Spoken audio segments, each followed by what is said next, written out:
Yo guys, today I'm back to tell you about which artists inspired Ugandan music. I mean, before the generation of artists that are what we call urban, who inspired, which foreign artists used to inspire us those days.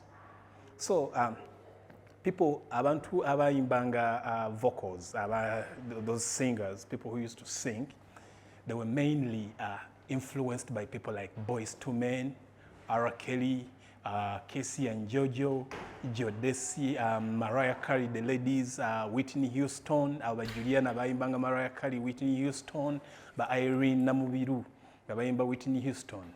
Then for the rappers, abakazi mwalingamu MC Light, yalinga wakabi nnyo. Mwalingamu, there was Queen Latifah.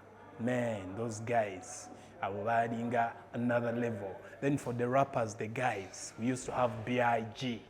We had Tupac.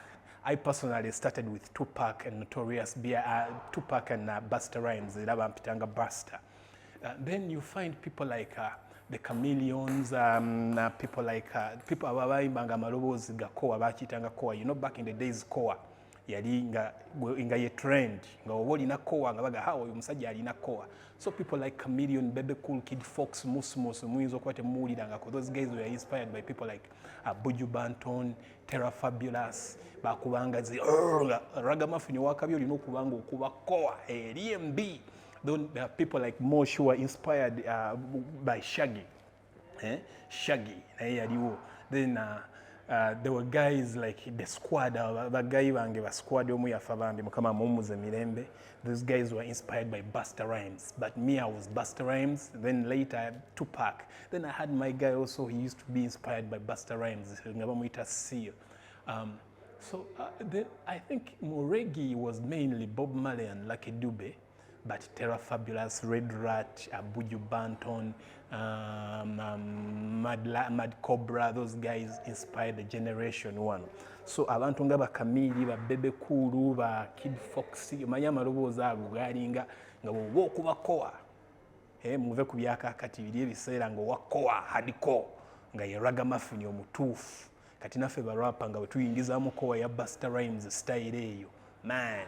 And for people like Bobby Wine and Master Parrot, and you know Master Parrot and Bobby Wine used to sing together back in the days. Those guys were inspired by mainly mainly Chakademus and Pliers. I even remember one of their first songs, Rebai Bangao Texas, was like, "Hot guys in town, Mr. Master Parrot. Hot guys in town, Mr. Bobby Wine." Man, So guys were inspired by so many foreign artists, but Americans and Jamaicans were the main people about to inspiring one. All the basis of Ugandan music, basis, the foundation of Ugandan music from the mid-90s to up to date, up to where we are now.